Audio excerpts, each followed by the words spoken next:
இல்லற இயல். அதிகாரம் 5. இல்வாழ்க்கை. குறள் 41. இல்வாழ்வான் என்பான் இயல்புடைய மூவர்க்கும் நல்லாற்றின் நின்ற துணை.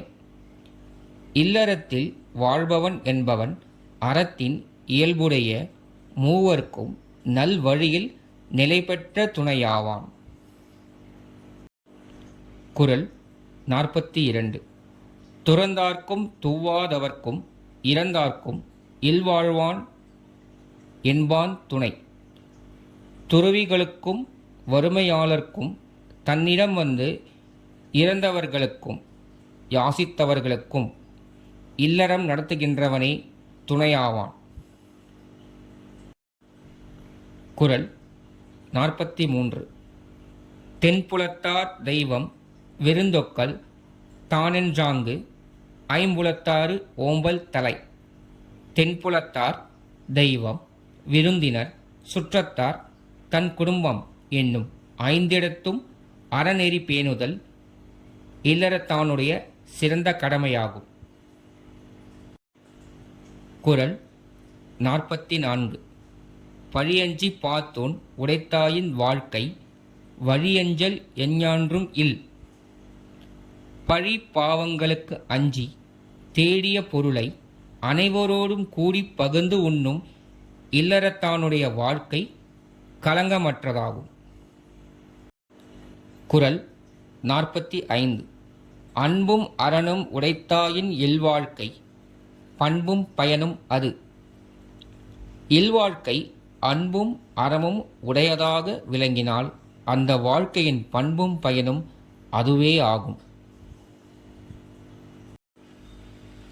குறள் 46. அறத்தாற்றின் இல்வாழ்க்கை யாற்றின் புறத்தாற்றில் போவை பெறுவது எவன். ஒருவன் அறநெறிப்படி இல்வாழ்க்கையை நடத்தினால் அதைவிட அவன் வேறு நெறியில் போய் பெறுவது என்ன? குறள் 47.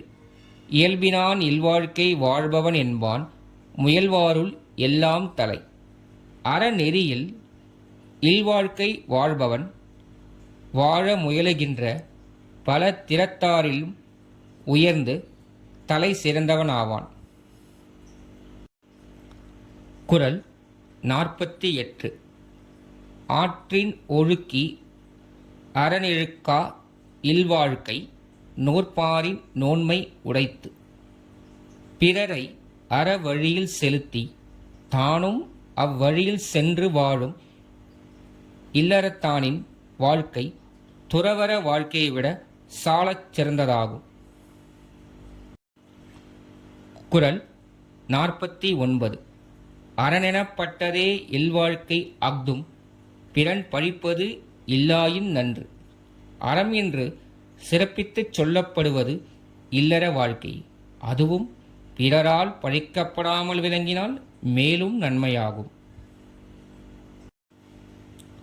குறள் 50. வையத்துள் வாழ்வாங்கு வாழ்பவன் வானுரையும் தெய்வத்துள் வைக்கப்படும். உலகில் வாழ வேண்டிய அறநெறிப்படியே வாழ்பவன் வானுலகத்தில் வாழும் தேவர்களுள் ஒருவனாக வைத்து மதிக்கப்படுவான்.